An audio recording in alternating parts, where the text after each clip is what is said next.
All right, let's continue our learning about the Trail of Tears and what was going on and how all this came about.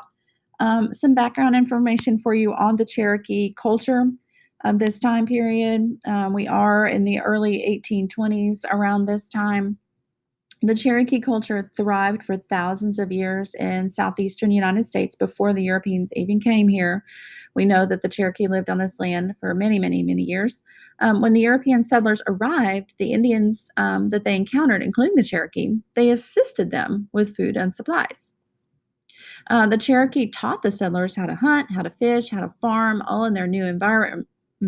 Remember that the settlers had come from other countries in Europe, and when they came to America, the land was different. The flora, which is the plants, and the animals, the fauna, were all different. And so some of their techniques didn't work here like they were used to in Europe. So the Cherokee really took them under their wing and taught them how to hunt and how to fish and how to farm, what plants would grow well here, and how to really adapt and modify their environment to meet their needs. The Cherokee are the one who taught the English how to do all this.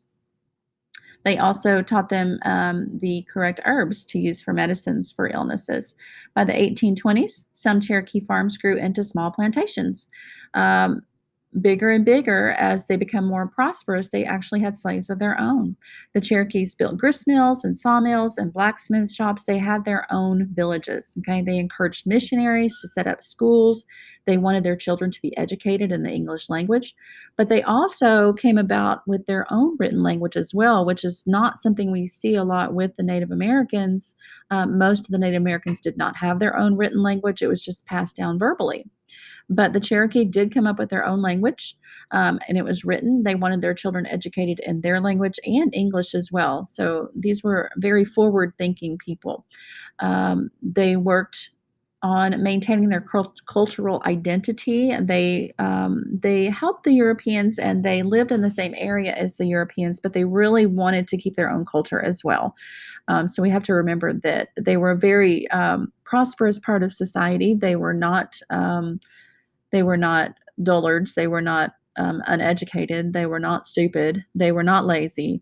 A lot of the Europeans during this time period felt that the natives were not contributing anything and were not doing well on their own, but that's just not the case with the Cherokee. It was reported in the 1820s, 1822, I believe, that contrary to popular belief among the settlers, the Cherokee were very hardworking people. They raised their crops, they took care of their families, they wanted their children educated. They just were a very hardworking group, and they contributed to society a lot. So that's something that we need to remember. Sometimes we don't hear that side of the story. So again, this is the Cherokee in southeastern United States.